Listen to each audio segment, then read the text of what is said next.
Bystanders in Southampton were greeted to the sight of a Spitfire being parked in the Guildhall Square this week.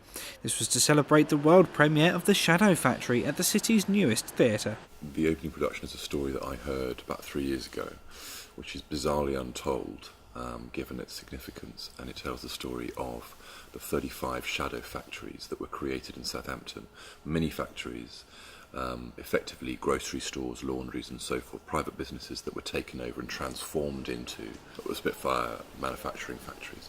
The reason that happened was the city was heavily bombed, and it was supposed to mitigate the risk in terms of further bombing.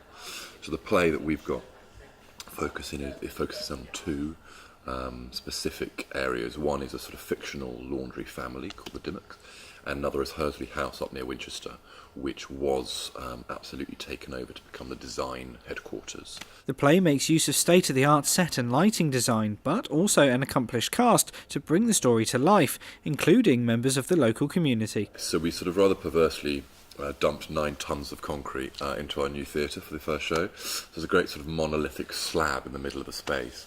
But what that serves to do is be used as a sort of projection floor.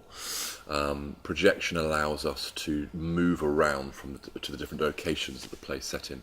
And so the video literally zooms in and out of the action.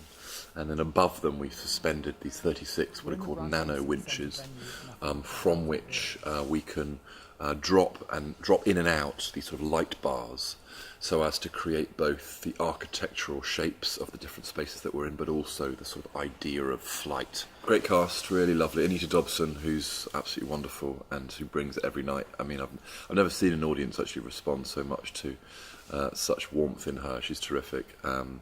Lorna Fitzgerald, who has never done theatre before, particularly excited about, because Lorna has blossomed as a stage actor over the last few weeks.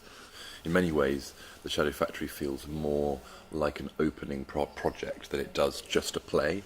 And a large part of that has been we have 25 members of the community, ranging from teachers to social workers to dockers to psychotherapists, who have never been on stage before.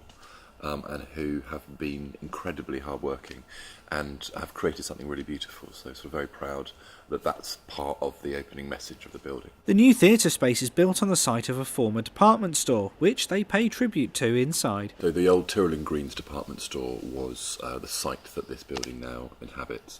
And sort of as a throwback, we've got our restaurants called Tyrrell's, which is rather nice.